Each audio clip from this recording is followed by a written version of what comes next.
Goeiedag. Samenzweren.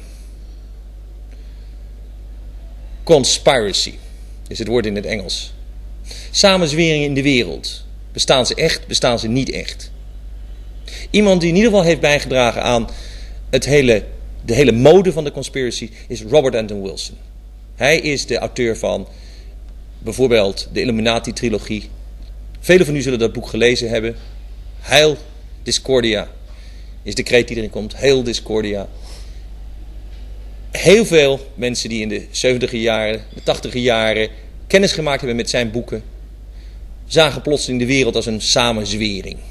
Niks is toevallig, alles is geregeld. De moord op Kennedy, wat er ook in de wereld gebeurde, allemaal conspiracy. Bob, we say, yeah? Robert Anton Wilson. Your latest book is called? I'm sorry, what a time to go off. Everything is under control. Everything is under control. That is a reassuring title, so to at the second Well, it depends on how you look at it. Everything is under control in English means everything is okay. Yep. Everything is under control also suggests that somebody is controlling everything, somebody we don't know about. So it has a double meaning. Yeah. I like it a lot. In Holland at the moment we have a television series called Big Brother. And the concept is they put 10 people in a house, very closed off, no television, and they watch them for 100 days. And they have some games like every 2 weeks they have to vote if one of the people has to leave. And the person who stays the longest or makes it, he gets like $250,000 or something like that. It's called Big Brother. And there's cameras all over the place, even in the toilets. It's not aired, and all the time you can watch it on internet and on TV. So it's a little group Cameras session. are in the toilets? Oh yeah, those are not aired, but they want, you see, if people would know there is a place where they can do things without being seen, kill each other, whatever. So there is no privacy. Is that where we're going to with Big Brother? No privacy? Is that you mean is the world moving in that direction? I don't think so. Well, then again, there's three different companies are planning to build hotels in space in the next 20 years. After we got hotels in space, the next thing is space colonies. And I figure as soon as the space colonies start getting taken over by earthly governments, then you move out of the space colonies and build ones further out. So, you say there is an escape route? Oh yes, absolutely. Yeah. There's always move to the perimeter. Before they build space colonies, there's always lots of area in South America, Africa, and so on that nobody has any control over. So if you don't mind fighting off snakes and tigers, and you have a chance of escaping. Yeah. Now your book is like a encyclopedia of the conspiracy theories and conspiracies in the world. Mm-hmm. Are there many?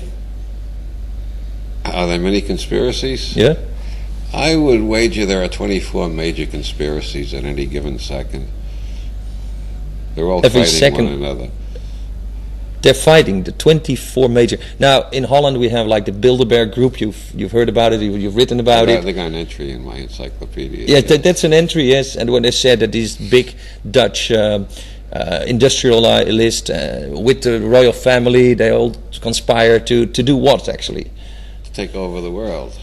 Yeah, but what does that mean? Take over what? Financially, morally? Financially. Financially. Yeah, but they're not the only ones. We got the Rockefellers in my country, and in Italy we got what's left of the Pay Due gang, not all of whom went to jail, most of whom are still doing very well, especially the Vatican Bank. Yeah. Now these conspiracies have at least some traces in the real world, because this guy from the Vatican Bank was found hanging on a bridge in London, wasn't it? Roberto Calvi, yeah. Yes. So that's, you might say there is a trace of that this conspiracy is real. Are all conspiracies real? Oh no, there are more imaginary conspiracies than real ones. Yeah. People are very imaginative, more than you realize. People have a great talent for inventing imaginary conspiracies. I would say my book... Wait a moment. You have a great talent for inventing imaginary, because you wrote the book. You started the whole idea of conspiracies. Oh, you're talking about my Illuminatus? Yes. I don't think I invented anything in that book. I think it all come. I have less. I deserve less credit than I get. Most of that was just collecting crazy theories that were running around America at the time the novel was written. There's hardly anything in Illuminatus. The one thing I remember inventing... You mean that all those stories about German people doing neo-Nazis, and that there was something happening there? There were a few things invented in the book. But most of the theories, like the English bankers' conspiracy, the Illuminati, a lot of people believe in all those things. But do you believe in it? That's more important. Well, I don't believe in anything. I think belief is the death of intelligence. Once you believe in something, you don't have to think about it anymore. The more things you have firm beliefs about, the less you got to think about. When you have firm beliefs about everything, you don't have to think at all anymore. Then you're ready to join a cult or a religion. Mm-hmm. But the people that read the book, they kind of joined the cult. And when I say Hail Discordia, it was Hail Discordia, that became a little... When I was young in Delft, people would greet each other like that. Hey, we know. We're in the knowing of the Illuminati story. And we felt we were part of the conspiracy by knowing. But now, these days, there's still things happening that are unexplainable. A lady who died in Paris. The young Kennedy who landed his plane in the North Atlantic. Do you think those things are accidental, or there's... I don't think I haven't seen enough real evidence to think either of them was a real conspiracy. But on the other hand, I wouldn't deny it dogmatically. More evidence might come forth at any time. The Kennedy thing really looks like an accident. The Lady Di thing, I'm a little bit suspicious. After all, she was about to marry an Arab, but if I know anything about the English ruling class, the idea that the future king would have an Arab father-in-law is enough to drive them up the walls. Yeah. Well, he was the son of a very rich shopkeeper, you could say. So maybe that wasn't suitable. But all these stories about the place being portentous, the specific bridge and the specific place. Oh, it's connected with the Merovingians. Yeah. And the Merovingians, there have been lots of books claiming the Merovingians are descended from Jesus Christ and Mary Magdalene. Yeah, that is the blood lineage of the Merovingian, which were the French kings. Yeah, but there's an opposing theory by Gerard de Sade claiming the Merovingians are descended from extraterrestrials from a star in the planet in the system of the star Sirius. And that links them probably to the Great Pyramids where Sirius... Oh, sure, yeah. Yeah, but this becomes like... How many people in America are into conspiracies? I think almost everybody now. Yes? Well, the United States government, I don't know about other governments, I know a little bit about them, but I know more about the United States government. The United States government has been caught in so many flat-footed lies over the last 30 years that if anybody in the government says anything, the majority of the population assumes right away that it's a lie, which I think is a healthy condition. I think the government has been lying all through its whole career. I think it's a good thing that people are getting more suspicious of it. When people trust their government, that's when you're really in trouble. So you don't trust the government in the U.S.? I don't trust any government. Oh, good. Thank you. We're in Amsterdam. And I tend to agree with you that at least you have to be very critical. It's a good attitude to not take their word for it. But in actual life, I mean, what do you think proves that the government is an unreliable operation? Yeah, well, you want the first 1,000 reasons or the first 10,000? Well, take a few. I mean, we're here for the Cannabis Cup and the war on drugs. Is that a proof that the government is... Well, you mean the war on some drugs? The war on some drugs, yes. Yeah, they're not warring... Not on tobacco, but on... They're not warring on all drugs. As a matter of fact, right now there are 8 Christian scientists awaiting sentence for refusing to use drugs. We got a war on some drugs, and we got a war for some drugs at the same time. You have to explain that Christian Science is a belief system where people say you can cure yourself, and you basically should not take artificial medicine, which we call drugs. The faith, according to Christian scientists, faith healing works best or only if you don't use any medicine at all, rely entirely on faith. Religious science, which is a splinter off that, they say you can combine and take medicine and use faith both. But Christian scientists say it shows weakness of faith if you take medicine. So they refuse to take the drugs that are being pushed by the big pharmaceutical companies, and there are about 8 of them who stood trial in the last 10 years. I don't know where the case, well, a couple of them are in jail, some of the cases are being appealed. So what's really going on is the government is trying to force us to use expensive drugs that can be monopolized by the big pharmaceutical companies and prevent us from using cheap drugs we might grow in our own backyard. Like hemp. Like hemp, for instance, yeah. There's a new drug for AIDS, costs $1,200 a dose, and you need to take it every day. Who can afford that? Only the fabulously rich. Yeah, or where there is a system like supposing there was a new drug for AIDS you could grow in your backyard, the government would never approve it. But this is consistently be said by people that invented machines, miracle cure machines, and we know there have been a few around, electrical devices. They always said that the American Medical Association has, in fact, stopped them in marketing those devices. Yeah. Mm-hmm. So there is a medical conspiracy then? Well, it's when you talk about conspiracy, there's ambiguity, because put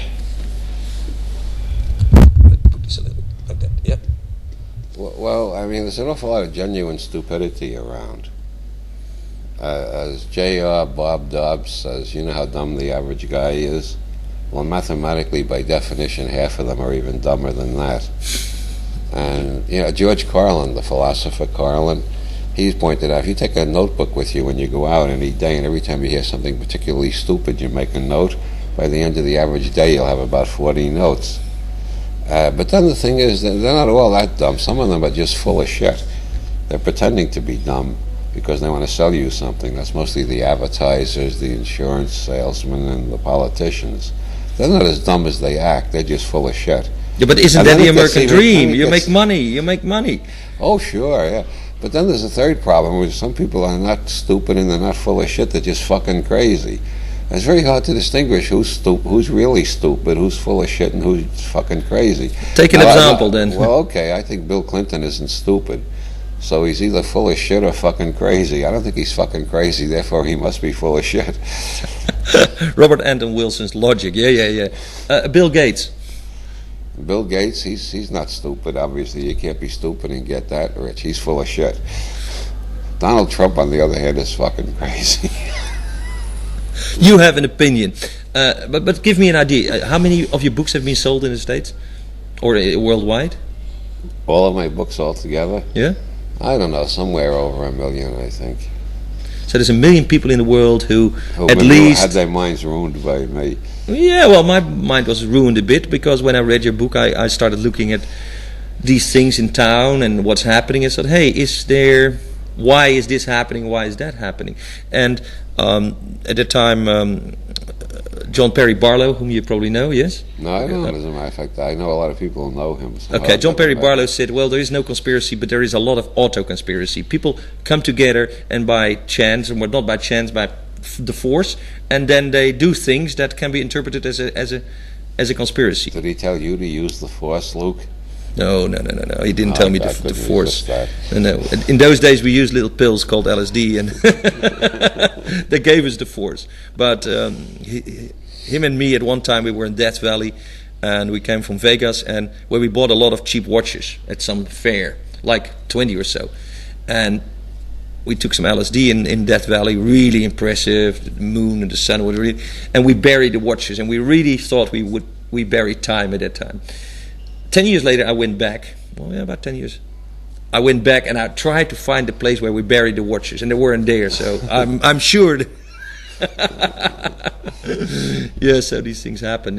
At some time, we believe that we have powers beyond the obvious, and your books are about that. That people believe, the Illuminati believe they had some power. Do you think there's powers around that we not normally recognize or admit? That's a rather vague question. But okay, yes. Magic.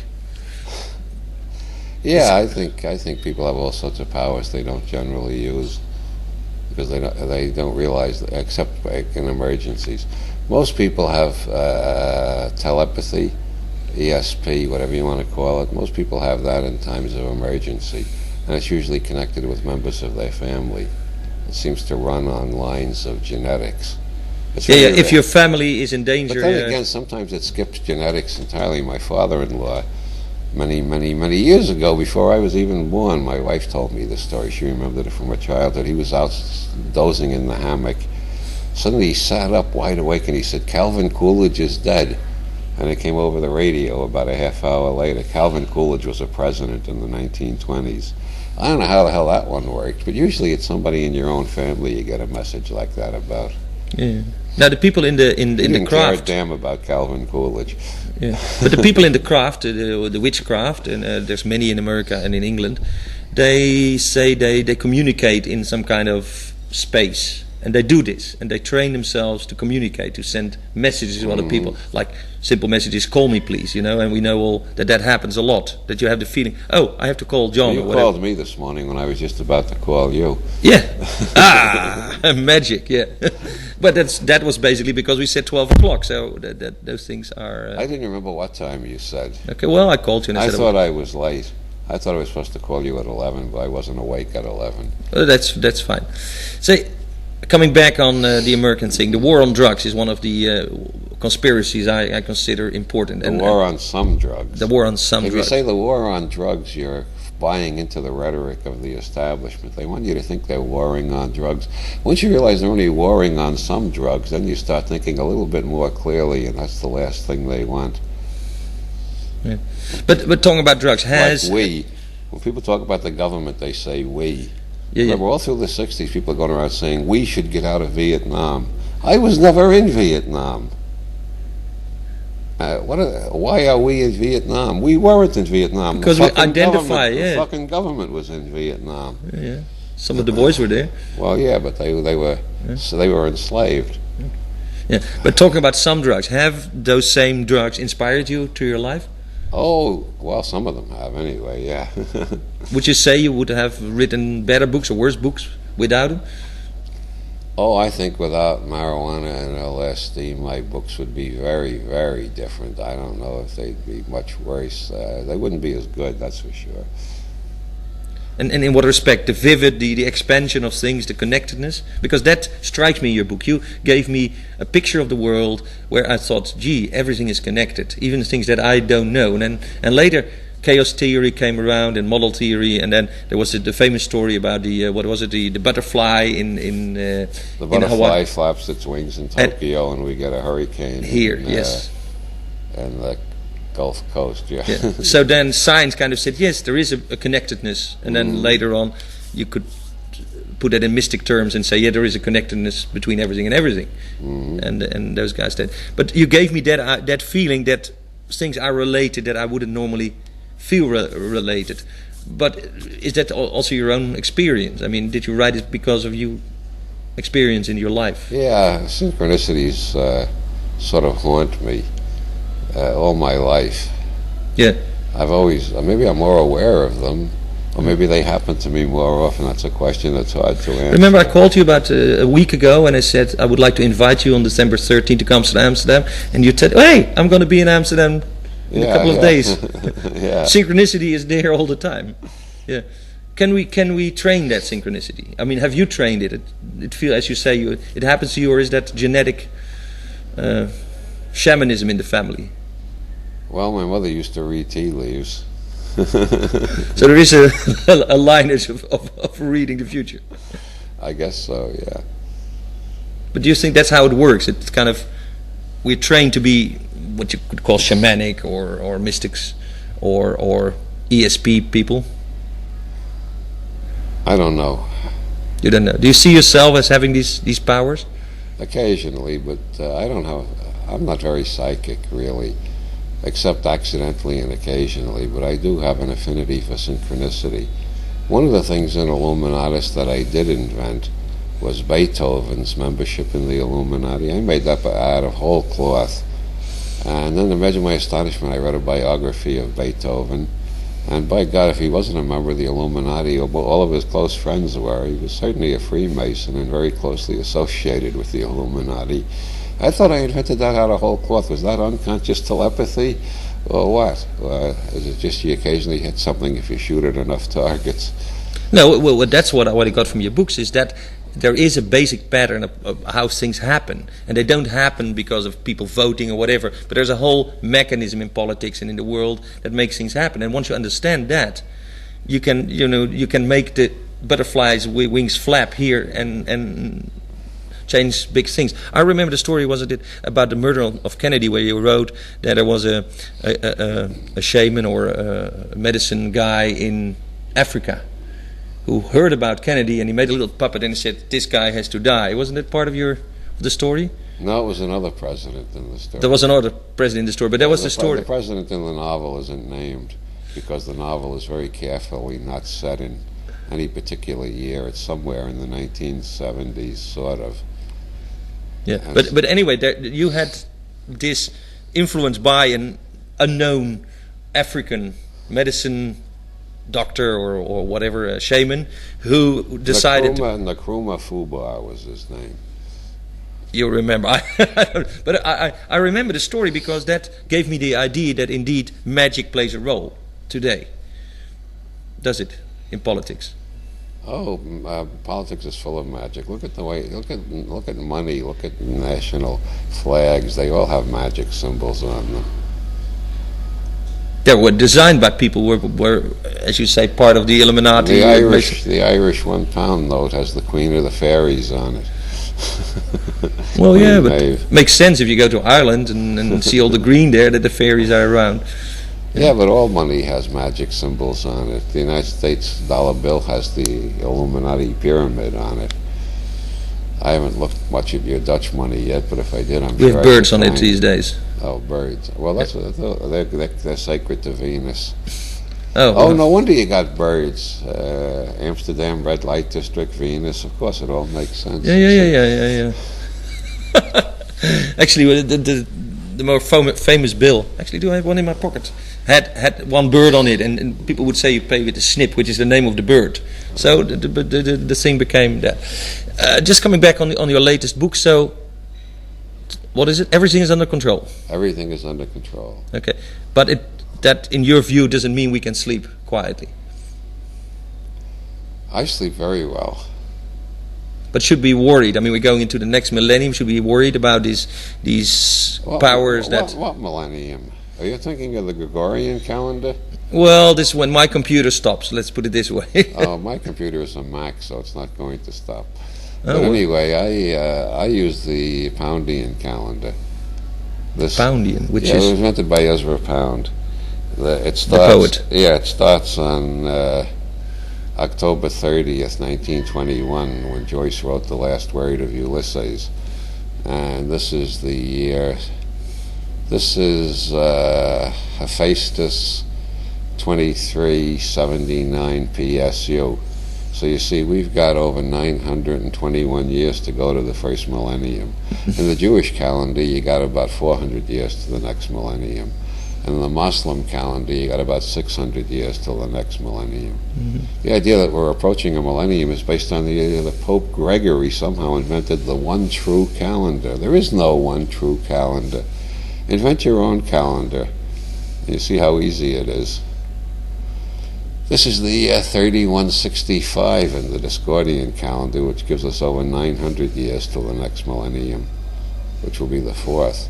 And the Mayan calendar, this is the year 5100 and something. Cartoon, yes. So but we still have about 900 years to the next millennium on that calendar. I think the Mayans believe that in the year 2012 something will happen, according to Terence. A new cycle starts. A new cycle starts, yeah.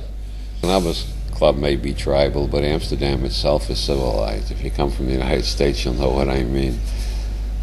Well, that's a compliment, especially from the mouth of Robert and Wilson, Illuminati author, and now your latest book is Everything is Under Control. If you are interested in conspiracies, in samenzweringen, read the books, and this is the man. Thank you, Bob. You're welcome.